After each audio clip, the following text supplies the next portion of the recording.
briefly when we were actually on the news break, the argument bluntly put that Kenyans as a country, we're angry, we're mad, and at the same time we're ignorant, which happens to be a rather dangerous combination.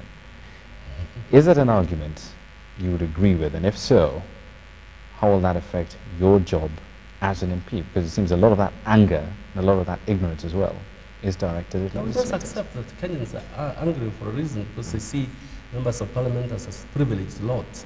Therefore, their anger is always directed at members of parliament because they are the most visible form. But in terms of the real dangers that this country's future, we have to deal with the people responsible for the corrupt practices. When you talk about free education, about access to media, to health, we must ensure that the taxes that are paid by these ordinary Kenyans are not stolen. Right now, attention shifts so much, members of parliament, it's forgotten that the billions that are stolen by a very small minority of influential Kenyans and non-Kenyans actually account for far more than the members of parliament earn. But because we are the visible object of criticism, they are able to shift anger to us as MPs, but the real people who have taken billions, Anglo-Leasing, Triton, Goldenberg, these are the people behind the scenes who even finance some of us to get into parliament. These are the areas we should ensure that we should have a constitution that doesn't create an environment where one person can amass so much wealth through the back door illegally, and then could, influence the direction the country is taking. The country's voting patterns. And just before that, this right of recall that has been put in the constitution, I think it can work. It's a double-edged sword, because we in Kenya we have seen how a few people with ill-gotten wealth can influence results. If you are not careful, you will sell the right of member of the Kenyan public to elect a leader of their choice because of the right of recall, using public or stolen money to influence the voters in such a way that they are able to recall, so to speak, a reform person from being in parliament and putting somebody who perpetuate the status quo. So we need to be very, very careful. But I'm glad that rather than entrench that in the constitution, they say that parliament make provision for it so that it can be debated. Honorable again. Just to respond to your question, I think two issues. We are in a country that is angry, and I think that is good for the constitution making, because that anger will compel the political leadership into action sooner rather than later.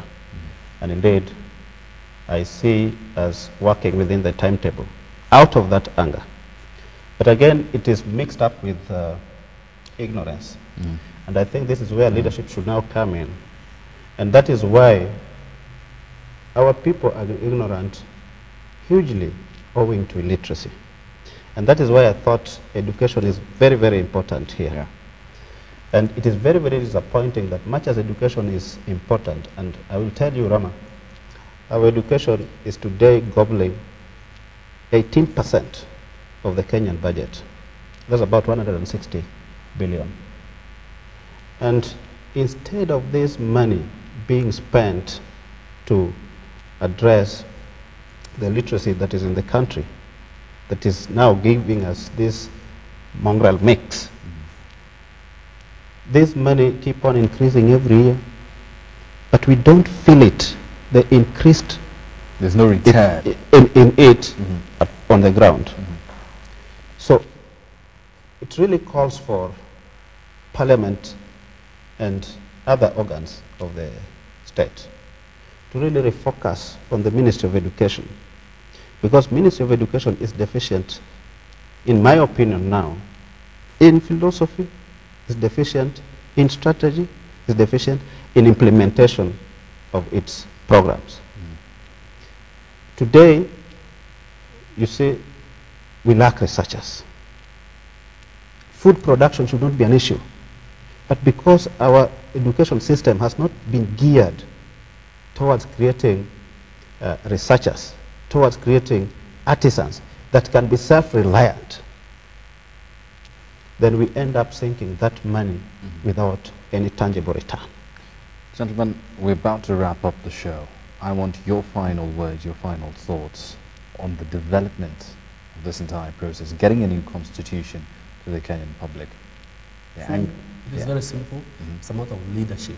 You've seen it as we debate here. The American president is leading the nation in getting a healthcare system where the country's leadership takes responsibility for leading from the front, the country moves.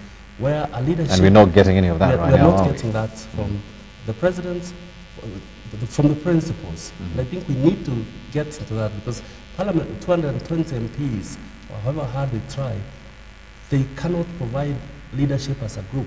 Kenyans are entitled to leadership by the President of the Republic. That is what we are lacking. That is why we are lagging behind in getting a new constitution.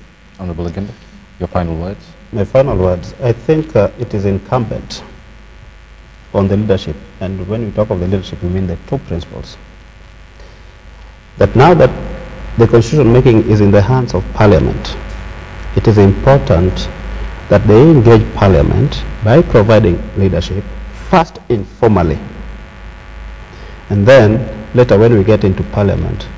And when they do this, I think I would advise that they need to emphasize on the need to have unity in Kenya, on the need to have a new constitution, on the need to have prosperity in Kenya.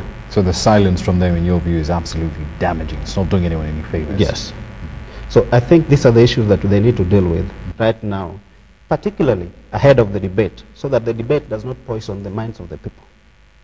So before the debate kicks off, I think it is important that an informal engagement between the leadership and members of Parliament is in place. All right. Gentlemen, Honorable Martin Ogendo, Legislator for Angwe, Kitobe Manya, Menti Central Legislator, thank you very mumuch for that. Now, we're going to be taking a quick look at the results of our big question tonight. Fairly straightforward, bit of a close run thing, quite frankly. 58% of you answered no to our question. The question was, do you think MPs will rise above narrow partisan interest to deliver a new constitution? 58% of you apparently don't think so. 42% of you, however, do believe they will. Well, it's not 42% are correct. 42% are correct on this one. Well, there you go. That's Honorable Emmanuel's view on that particular poll result. 42% of you believe they will rise above, legislators will rise above partisan interests and actually deliver a new constitution. 58% of you not convinced as yet. Seems that Parliament still does have its work cut out for it. Right now, though, we're wrapping up the show. Thank you so much for your time with us this evening. We'll do it again next week, Thursday. We're going to be leaving you with no comment.